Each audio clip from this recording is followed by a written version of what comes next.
வணக்கம். எந்த சக்தி மூலமோ, எந்த சக்தி ஞாலமோ, எந்த சக்தி அந்த இந்த ஜாலமோ, அந்த சக்தி இந்த வேளை இந்த இடத்தில், அந்த சக்தி இந்த வேலை எந்த இடத்தில். எல்லாம் வல்ல பரம்பொருளுடைய கருணையினாலே ஞானமயமான இலக்கியங்களை ஓரளவு சிந்திக்க வேண்டும் என்கிற ஒரு நல்ல எண்ணத்தில் பட்டினத்தடிகளுடைய ஒரு பாடல், வாழ்க்கையில் எல்லாருமே படிக்க வேண்டிய ஞானமயமான ஒரு பாடல். இது நம்ம வைத்திருக்கிறோம். எந்த இடத்துல இந்த பாடல் படிக்கிறோம் தெரியுங்களா? ஒரு மனிதன் இறந்து போன பிறகு அவனை சுடுகாட்டுக்கு தூக்கி கொண்டு போவார்கள். அப்போல்லாம் அப்படி 4 பேர் கிடைச்சாங்க. இப்போ எவனுமே கிடைக்காததால் வண்டியில் இழுத்திட்டு போகிறாங்க.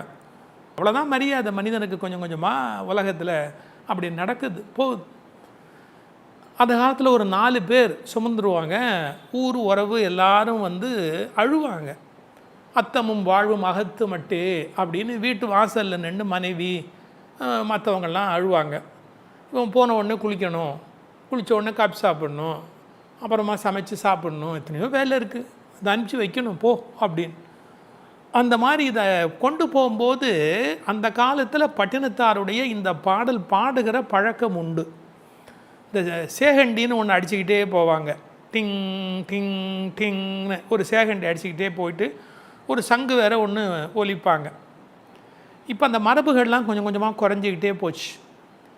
எனக்கு இந்த பாடல் வந்து பட்டினத்தடிகளுடைய பாடல் மனதில் பதிந்ததற்கு யார் காரணம் தெரியுங்களா? புலவர் திலகம் கீரன் அவர்கள் காரணம். நான் வந்து கல்லூரி படிக்கிற காலத்தில் புலவர் திலகம் கீரன் அவர்களுடைய ஒரு பேச்சுக்கு போயிருக்கிறேன். அவர் இந்த பட்டினத்தாருடைய இந்த பாடல் ஒரு மடமாதும் ஒருவனுமாகி அப்படிங்கிற பாடலை இந்த சேகண்டி அடிச்சுக்கிட்டு பாடிட்டு போவாங்க பாருங்கள், அப்படியே சொன்னார். என்னால் மறக்கவே முடியாது.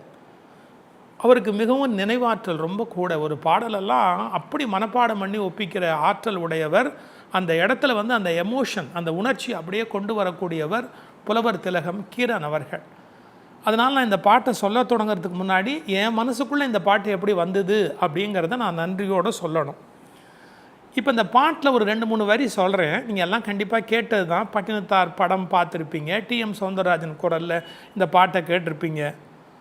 ஒரு மடமாதும் ஒருவனுமாகி இன்ப சுகம் தரும் அன்பு பொருந்தி உணர்வு கலங்க ஒழுகிய விந்து ஒரு சுரோணித மீது கலந்து. ஒரு மடமாதும் ஒருவனுமாகி இன்ப சுகம் தரும் அன்பு பொருந்தி உணர்வு கலங்க ஒழுகிய விந்து ஒரு சுரோணித மீது கலந்து. அந்த பாடலுடைய அந்த கவிதை அழகு, ஒலி அழகு இருக்கு பாருங்க. ஒரு துன்பமான விஷயத்தை தான் பாடுகிறார் பட்டினத்தடிகள். ஆனாலும் அந்த கவிதை வந்து ரொம்ப அழகான ஒரு ஒலி நயம் உடையது.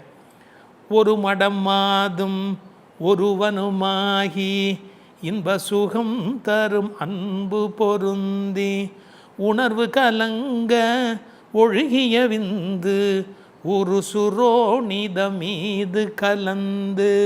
நம்ம எப்படி பிறக்கிறோங்கிற ரகசியத்தை சொல்கிறார். எல்லாம் விதை போட்டு முளைக்கிறது தான்.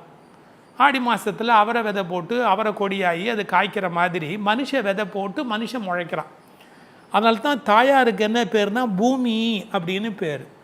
நம்ம சில நுட்பங்களை தெரிஞ்சுக்கணும். தகப்பன் வித்து, தாய் வந்து நிலம். தாய் நிலம் அப்படிங்கிறதுக்கு திருவள்ளுவர் ஒரு அழகான ஒரு உதாரணம் சொன்னார். செல்லான் கிழவன், ஒரு விவசாயி தன்னுடைய நிலத்தை போய் உழணுமா இல்லையா? அப்படி உழுவதற்கு தவறி விட்டான்னு வச்சுங்க, அந்த நிலம் என்னாகும்? வீணா போயிடுமா இல்லையா? இந்த நிலம் அப்படின்னு அந்த பெண்ணை சொல்லுகிறார் அவர். இல்லாளின் ஊடிவிடும் அப்படின்னார். அந்த நிலம் அந்த அந்த நிலம் எப்படி தெரியுமா? மனைவி போல. அது இல்லாளின் ஊடிவிடும் அப்படின்னு ஒரு குறள் இருக்குது. நான் ரொம்ப விளக்கமாக சொல்ல முடியல, அதனால் அதில் பாதியாக ஸ்கிப் பண்ணிட்டு போகிறேன். புரிஞ்சுக்கிறவங்க மட்டும் புரிஞ்சுக்கோங்க. இப்போது நிலம் என்று பெண்களை குறித்தார்கள், விதை என்று ஆண்களை குறித்தார்கள். அதனால தான் அந்த காலத்துல எல்லாம் பையன் இல்லைன்னா வருத்தப்படுவாங்க, பரம்பரை இல்லை அப்படிம்பாங்க. ஏன் சார் பொம்பளை பிள்ளை நமக்கு வாரிசு தானே அப்படின்னா, அது நிலம்பா. நான் தருமபுரம் மடத்துக்கு போயிருந்தேன். அப்போ சன்னிதானமாக இருந்த நம்முடைய 26வது குருமா சன்னிதானம் உனக்கு எத்தனை குழந்தைங்க அப்படின்னு கேட்டார். 2 பொண்ணு அப்படின்னு.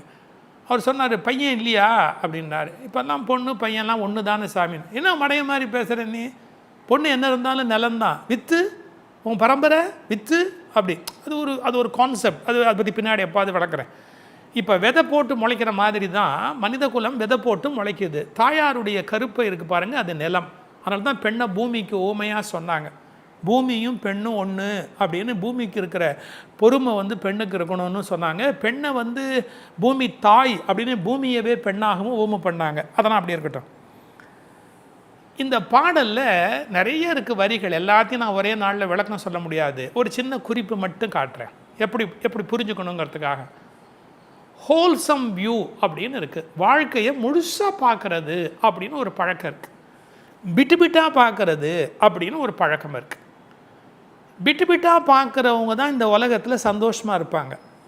ஏன்னா அப்போ கண்ணு முன்னாடி இருக்கிற ஒரு விஷயத்தை எடுத்து வச்சு ஓகோன்னு கூத்தடிப்பாங்க. நாளைக்கு அப்படின்னு யோசிச்சுட்டா ஒன்றுமில்லாமல் போயிடும்.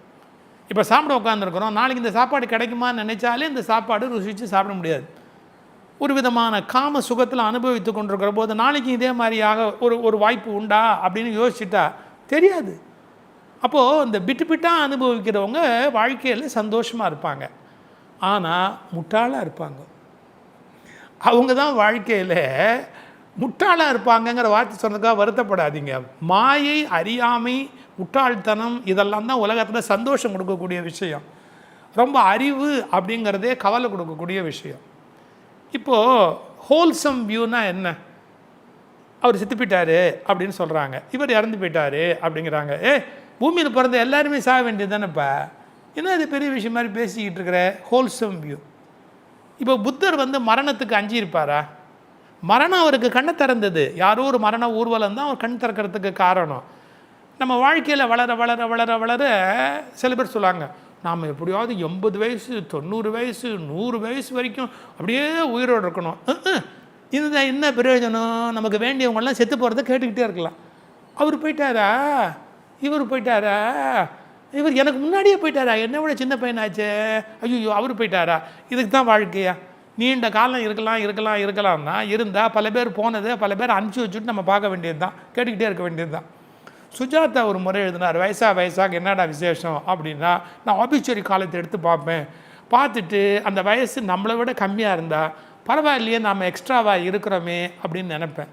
நம்மளை விட வயசு கூடு நாள் போயிருந்தான்னா நமக்கு இன்னும் கொஞ்சம் டைம் இருக்குது போல் இருக்குது அப்படின்னு என்ன நானே தேத்திக்குவேன் அப்படின்னார். இப்போ வாழ்க்கையவே ஒரு ஹோல்சம் வியூன்னு பாருங்கள். எல்லார் கதையும் என்ன? பிறகுறான், இருக்கிறான், கொஞ்சம் அமகலம் பண்ணுறான், கொஞ்சம் சுருட்டுறான், சில பேர் பாயை சுருட்டுறான், சில பேர் பூமியவே சுருட்டுறான். அவனால் என்ன சுருட்ட முடியுமோ அத்தனையும் மொத்தமாக சுருட்டுறான். அடுத்தவன் சொத்தெல்லாம் சேர்த்து சுருட்டுறான். ரைட்டு. அப்புறம் அவன் சுருண்டுட்டான். ஒரு பாயில் அவனை அப்படியே சுருட்டி வீட்டுக்கு வெளியே கொண்டு போய் போட்டு எல்லாம் கொண்டு போய் அனுப்ப வேண்டியது தான். இந்த நிலையாமை தத்துவத்தை பிறப்பிலிருந்து இறப்பு வரையிலான மனித வாழ்க்கையினுடைய போக்கை எவ்வளவோ ஞானிகள் மொத்தமாக நமக்கு சொல்வாங்க. நான் ரொம்ப விரும்புவது சத்குரு அருணகிரிநாதருடைய திருப்புகழ். எனக்கு அது தேன் மாதிரி. பிறந்து இருந்து எப்படி செத்து போகிறோம் அப்படிங்கிறது ஒரு திருப்புகழில் சொல்வார். கருவடைந்து 10 திங்கள் வயிறிருந்து முற்றி பயின்று கடையில் துதித்து குழந்தை வடிவாகி. அது என்ன துதித்து குழந்தை? குழந்தை பிறகுது, பூமியில் தொப்புன்னு விழுது இல்லை, தாயார் வயிற்றுலேருந்து. அந்த பாட்டுக்குள்ளே எப்படி வருது பாருங்கள். கருவடைந்து 10 திங்கள் வயிறிருந்து முற்றி பயின்று கடையில் துதித்து குழந்தை வடிவாகி கழுவி எங்கெடுத்து சுரந்த முகையருந்து விக்க கிடந்து கதறி எங்கை கொட்டித் தவழ்ந்து நடமாடி அரை வடங்கள் கட்டி சதங்க இடுகுதம்பை பொற்சுட்டி தண்டை இவை அணிந்து முற்றி கிளர்ந்து வயதேறி அரிய பெண்கள் நட்பை புணர்ந்து பிணியுடந்து சுற்றித் திரிந்த தமியன் உன் கிருபை சித்தம் என்று பெறுவேனோ. லைஃப்பை முழுக்க முடிச்சிட்டார். இப்போ பல பேர் வீட்டுக்கு போனால் தோற்றம் ஒரு டேட் போட்டிருப்பான், மறைவு ஒரு டேட் போட்டிருப்பான், ஒரு படம் பெருசாக மாட்டியிருப்பான். அவர் இந்த பூமியில் இத்தனாம் தேதி பிறந்தார், இத்தனாம் தேதி செத்து போனார், 1900 சில்லறை இல்லை 2000 சில்லறை. என்ன சில்லறைன்னா இவனே ஒரு சில்லறை. இவனை பற்றி வேறு என்ன சொல்கிறது? சில்லறை. 1900 சில்லறை பிறந்தார், 2000 சில்லறை செத்து போயிட்டார்னு சில்லறை போயிட்டார், அவ்வளவுதான். சில்லறை எங்கே போயிருக்கார்? கல்றை போயிருக்கிறார். சில்லறை கல்றை போயிட்டார், முடிஞ்சு போச்சு. இப்போ பிறக்கிறோம் பாருங்க, பிறக்கிறத பெரிய விஷயமா சொல்கிறோம். பிள்ளை பிறந்துச்சா, ஆம்பளை பிள்ளையா பொம்பளை பிள்ளையா, அவன் என்ன நட்சத்திரம், என்னைக்கு பிறந்தது, எத்தனை மணிக்கு பிறந்தது, அதாவது ஜாதகம்லாம் இப்போயே பார்த்து பிற்காலத்தில் சோறு போடுமா, உங்களுக்கு பிரியாணி ரைஸாக போடுமா, அல்லது உங்களுக்கு எப்படி கார் வாங்கி கொடுக்குமா, அமெரிக்கா கூட்டிகிட்டு போகுமா, ஓசியில் போய் ஊரெல்லாம் சுற்றி காட்டுமா, இந்த புள்ள பிறந்திருக்கிறது நம்மளை காப்பாற்றுமா, கடைசி காலத்தில் கஞ்சியாவது ஊற்றுமாம்மா. சில பேர் கடைசி காலத்தில் கஞ்சியாவது ஊற்றுவானா, எவ்வளோ கேட்பான் இல்லையா. அந்த குழந்தை எப்படி பிறக்குது அப்படிங்கிறத சொல்கிறார். இதை எல்லா இலக்கியமும் சொல்லுவாங்க. சிலப்பதிகாரத்தில் என்ன சொல்கிறார் இளங்கோவடிகள், கண்ணகியும் கோவலனும் சந்திக்கிற காட்சியை சொல்கிறாரு. ரெண்டு பேரும் அதை பின்னாடி பாரதி கூட அழகாக பாடி காட்டுவார். எந்தையும் தாயும் மகிழ்ந்து குலாவி இருந்ததும் இன்னாடே. அவர் நாசுக்கா சொல்கிறாரு, எந்தையும் தாயும் மகிழ்ந்து குலாவி அப்படின்னு. இந்த பட்டினத்தார் மாதிரி பின்னால் ஒரு பட்டினத்தார் வந்தார். யார்? அவரும் ஒரு பட்டினத்தார், செட்டியார், நம்முடைய முத்தையா செட்டியார். யார்? நம்முடைய கவியரசு கண்ணதாசன். அவர் 2 வரியில் அவ்வளோ பியூட்டிஃபுல்லாக சொன்னார். காதல் என்னும் கவிதை சொன்னேன் கட்டிலின் மேலே. அவள் என்ன பண்ணியிருக்கிறா? காதல் என்னும் கவிதை சொன்னேன் கட்டிலின் மேலே, அந்த கவிதைக்கு நான் பரிசு தந்தேன் தொட்டிலின் மேலே. அடே பாவி, 2 வரியில் வாழ்க்கை முடிச்சிட்டார். எப்படி? காதலெனும் பரிசு தந்தேன், காதலெனும் கவிதை தந்தேன் கட்டிலின் மேலே. அந்த எனக்கு கவிதைக்கு பரிசு தானே கொடுக்க முடியும் இல்லையா? எவ்வளோ அழகான அந்த வார்த்தை பாருங்கள். கவிதைக்கு சம்பளம் கொடுக்க முடியாது, கவிதைக்கு ஊதியம் கொடுக்க முடியாது. சில கிறுக்கன் சொல்லிக்கிட்டு இருக்கிறான், பேச்சுக்கு பணம் வாங்குறான்னு. பேச்சுக்கு வேணா பணம் கொடுக்க முடியுமாடா? ஒரு வாழ்க்கையவே புரட்டி போட முடியுமே ஒரு பேச்சினால. பேச்சில் ஒரு வரி தற்கொலை பண்ணுறேன் எவ்வளோ பேரை காப்பாற்றிருக்கு, பேச்சில் ஒரு வரி டைவர்ஸ் ஆக வேண்டிய எவ்வளோ பேரை காப்பாற்றிருக்கு, பேச்சில் ஒரு வரி எத்தனை பேரை முதலாளி ஆக்கியிருக்கு, பேச்சில் ஒரு வரி எத்தனை பேர் வாழ்க்கையை திருப்பி போட்டிருக்கு. இந்த பேச்சுக்கு எவனாவது காசு கொடுத்துட முடியுமா? அவன் வாழ்க்கையவே திருப்பி போட்ட காசுக்கு இவன் கொடுக்குற காசு எந்த மூளைக்கு சேரும்? பேச்சுக்கு காசு வாங்குறான், பேச்சுக்கு காசு வாங்குறான்னு சில பேர் பேசுகிறான், வெக்கங்கிட்டு போய் பேசுகிறேன். பேச்சுக்கு அவனா கொடுத்துட முடியுமா? குருதட்சணைக்கு ஏதாவது வேல்யூ இருக்கா? ஒரு மனிதனுடைய வாழ்க்கையை புரட்டி போடக்கூடிய மந்திர சக்தி உடையவை சொற்கள், மறந்துடாதீங்க. ஆமாம், கவிதைக்கு அதனால தான் கவிதைக்கு யாரும் பணம் கொடுக்க முடியாது, பரிசு தான் கொடுக்க முடியும். என்ன வார்த்தை? காதல் என்னும் கவிதை சொன்னேன் கட்டிலின் மேலே, அந்த கவிதைக்கு நான் பரிசு தந்தேன் தொட்டிலின் மேலே. ஆண் பெண் இணைஞ்சு குழந்தை பிறந்துக்கிட்டாங்க அப்படிங்கிறத நூற்றுக்கணக்கான இலக்கியம். சில கோவலன் கண்ணகி முதல் நாள் சந்தித்தது, எந்தையும் தாயும் மகிழ்ந்து குலாவின்னு பாரதி பாடினது, நடுவில் எத்தனையோ புலவர்கள் இந்த காட்சியை நமக்கு வர்ணித்து சொன்னது, இந்த மொத்த வாழ்க்கையையும் நமக்கு இணைச்சு நமக்கு சொல்லி காட்டுகிறார் பட்டினத்து அடிகள்.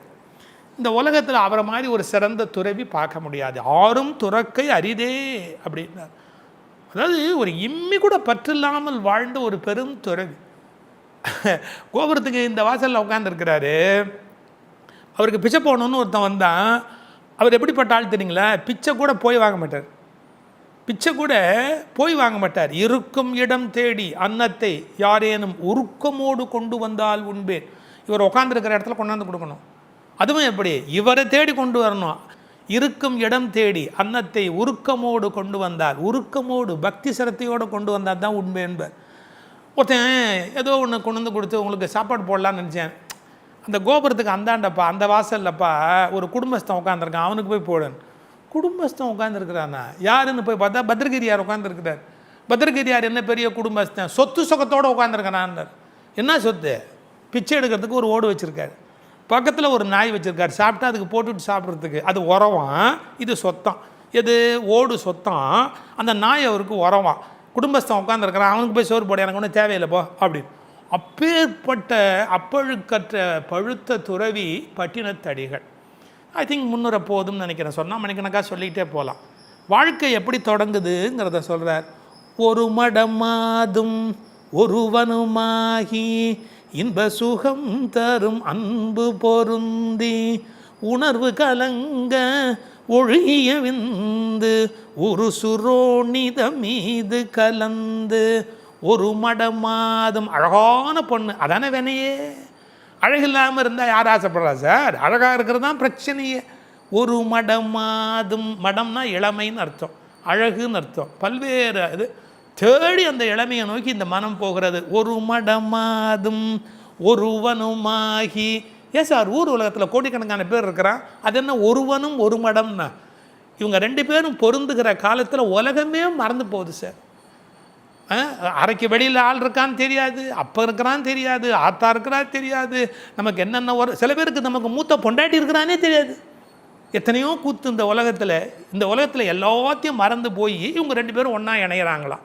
ஒருவனுமாகி ஒரு மடமாதும் ஒருவனுமாகி இன்ப சுகம் தரும் அன்பு பொருந்தி. வெரி பர்பஸ் சிற்றின் வந்தான், அதை நோக்கி மனசு போகுது, வேறு எதை பற்றியுமே கவலை கிடையாது, அதை நோக்கி ஓடுகிறது. ஐயா, காமம் வெல்ல முடியவில்லைன்னு கோயிலுக்கு போகிறான், சாமி கும்பிட்றான், சாமியாரை கும்பிட்றான். சாமியார் யாரான்னா அவனில் சில பேர் சில்லற பேர் இருக்கிறான், அவனே காமத்தை வெல்ல முடியாமல் இருக்கிற சாமியாராக இருக்கிறான். சரி, ஏன் இவ்வளோ கஷ்டப்படுறான் மனுஷன் வெல்லணும்னு? அதுதான் நாம் பிறக்கிறதுக்கு காரணம் சார். நம்ம எங்கேருந்து கிரியேட் ஆகி வந்தோமோ அதை நம்மளால் வேறு இருக்க முடியுமா? எதிலிருந்து உற்பத்தி ஆனோம்? நம்ம தாய் தகப்பனுடைய காமத்திலேருந்து தானே சார் நம்ம உற்பத்தி ஆனோம். அப்போ எதிலிருந்து நம்முடைய வேர் பிடித்து நாம் வெளியில் கிளம்பினோமோ அந்த வேர் எப்படி அறுக்கிறது இந்த உலகத்தில்? அதான் படம் பிடிச்சி காட்டுறாரு எப்படி வாழ்க்கை நடக்குது அப்படிங்கிறத சொல்கிறார். ஒரு மடமாதும் ஒருவனுமாகி இன்ப சுகம் தரும் அன்பு பொருந்தி. பர்பஸ் என்னன்னா இன்ப சுகம். யாருமே பிள்ளை பெற்றுக்கிறவன் நான் ஆம்பளை பிள்ளை வேணும், அறிவாளியாக வேணும், ஒழுக்கம் உள்ளவனாக வேணும், பொம்பளை பிள்ளை வேணும், பண்புள்ள பிள்ளையாக வேணும், இந்த மாதிரி பிளான்டு பிள்ளை பெற்றுக்கிறானா? எல்லா கிறுக்கு பயலும் ஃபேமிலி பிளானிங்கிறதுக்கு இப்போ தப்பாக அர்த்தம் பண்ணி வச்சுருக்கிறான். ஃபேமிலி பிளானிங்னா 1 பெற்றுக்கிறது 2 பெற்றுக்கிறது அப்படின்னு. Have you plant your family? What is planning? இந்த மாதிரியான பிள்ளை, இந்த மாதிரியான பொண்ணு, இந்த நட்சத்திரத்தில் பிள்ளை, இந்த மாதிரியான குவாலிட்டிஸோட கூடிய பிள்ளை, எல்லாம் கணக்கு இருக்குது. எனக்கு இருக்கிற ஒரு பெரிய ஆத்தாமை என்னன்னு கேட்டிங்கன்னா, பிறந்ததுக்கப்புறம் ஜாதகத்தை தூக்கிக்கிட்டு பைத்தியம் முடிச்ச மாதிரி அலையிறான். அது பிறந்த நேரமே சரியில்லையாம்மா. நீ பெற்ற நேரமே சரியில்லை, அதை பற்றி யோசிச்சிய? நான் என்ன ரொம்ப கோபமாக பேசுகிறேன்னு நினைக்கிறீங்களா சார்? சொசைட்டியில் எங்கே நம்ம விழிப்பாக இருக்கணுமோ அங்கே இல்லை, அப்புறமா உட்காந்து வாயில் வயிற்றுல அடிச்சுட்டு என்ன சார் பிரயோஜனம்? பிறந்த நேரம் சரியில்லைன்றாங்க. இப்போ என்ன பண்ண முடியும்? கிளாக்கை திருப்பி வச்சு விடலாமா?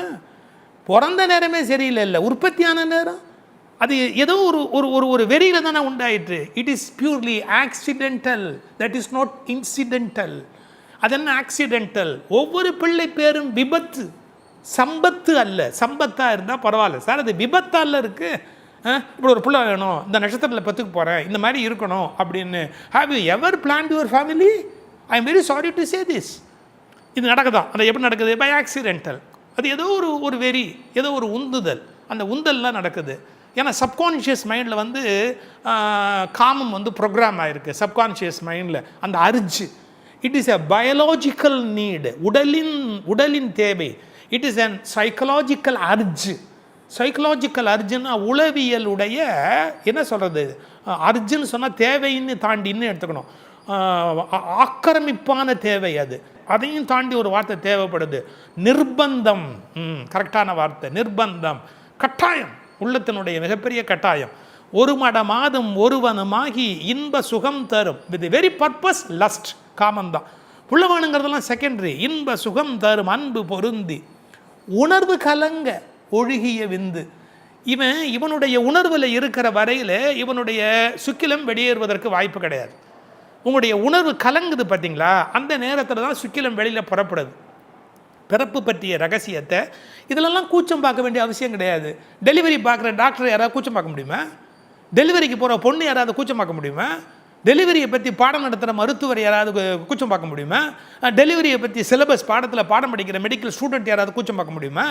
சார், லைஃப் என்னன்னு கேட்டிங்கன்னா, லைஃபே life is a very good teacher.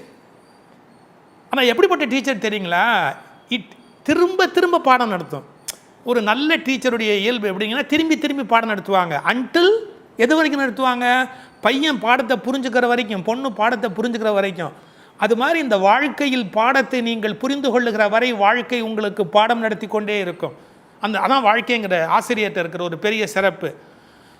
எப்படி தோன்றியதுன்னு சொல்கிறாரு பாருங்க. முதல்ல அது எப்படி உண்டாகுது? ஒரு சின்ன ஒரு புள்ளியாக சேருது. ஒரு சிறு துளி, அருகு நுனி பனியனைய சிறிய துளி, அருகு நுனி பனியனைய சிறிய துளி, ஆகமாகியோர் பால ரூபமாய். திருப்புகழில் பாடுறார் அருணகிரிநாதர். சார், ஒரு புல் இருக்குது, அருகம்புல். அருகம்புல் நுனியில் ஒரு பனி துளி இருக்குது, அதில் பாதி. அருகு நுனி பனியனைய சிறிய துளி.